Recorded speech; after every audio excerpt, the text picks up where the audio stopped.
Opposing Gloves here, and in this video, I will talk about ratio. I'm going to talk about ratio in a sense that, whoops, there I am, in an infinite series. I'm going to talk about ratio in a sense of a ratio of what? So you are now in FM land. You now know about the basic waveforms, which hopefully wasn't news to you, but you're more aware of them, so you can make more conscious decisions about them. And what you're thinking, great, now what's this deal with this ratio thing? I tend to notice this in pretty much everything. There's this ratio thing. There's a ratio right here, FM8. Oh, look, there's a ratio here. There's other FM synthesis.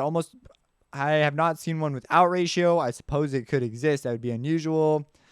So what is ratio? Well, it works off this principle of ratio. Now, a ratio of what? This is something that, like, I was surprised was kind of hard to find when I was learning. I was like, what is this the ratio of? That's because it's pretty obvious, but if you're new, it might not be that obvious, especially if this is the first thing you're trying to learn is FM synthesis. So it's a ratio of the pitch you're hitting. So if we hit a pitch, as you can see right now, I don't have a sine wave, so there's nothing to a ratio of, but here's the sine wave. I'm hitting a pitch on my keyboard. So I hit it, and I get a note out. It's really great. It's a great relationship. What if I do that at a 1-to-1 relationship?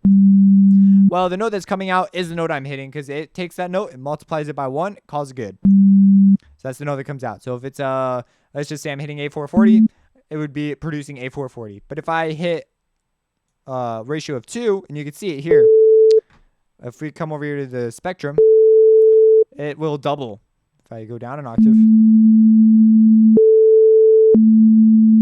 Now, you should be familiar with octave and hertz and that whole jazz from my Sound Synth Basic series, so I'm not going to spend my time talking about that.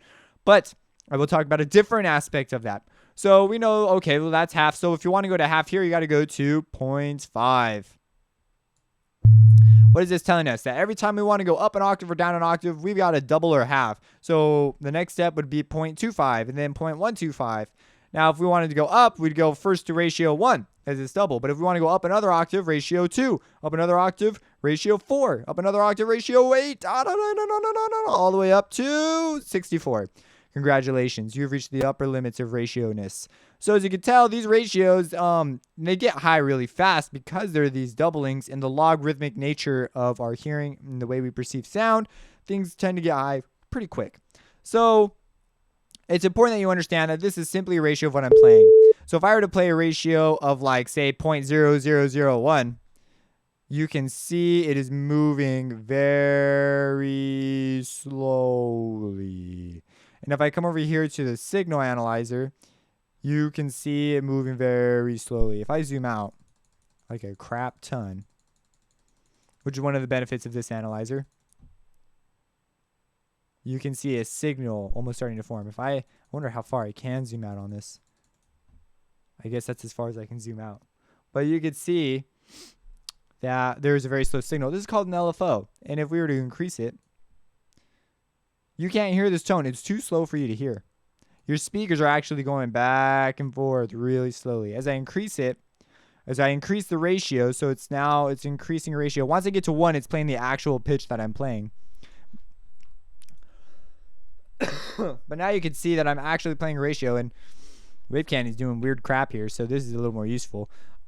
And you can see it up here too. It's playing this. We'll usually use signals that are this slow to control other things. So they'll turn them on and off as they oscillate up and down. And as we get going faster here, my ratio increases to the pitch I'm playing. We start to get a sound, get more sound. Whoa, buddy. And we increase. That's pretty much that. And so as you could see that, hopefully you see the relationship there. Ratio is just one of those things that you need to be aware of. That's what it is, because what's going to happen is you're going to come over here and set like number 3, operator number 3 to 2, and operator number 4 to 2. Well, you're going to say, I want that at 4. And the thing that naturally comes up if you're not solid about this is, what the heck? Is it at a ratio of 4 to operator 3, or is it at a ratio of 4 to something else? And the answer is to something else, to the note you're hitting. So operator 3 is at a ratio of 2 to the note you're hitting, and operator 4 is at a ratio of 4 to the note you're hitting. So it's 4 times, while operator 3 is only 2 times. And so you're going to see these relationships pop up, and they're going to produce really important overtone structures later on. So more on that to come. If you have any questions, let me know. Subscribe, and have a blessed day. Opposing gloves. Reversing.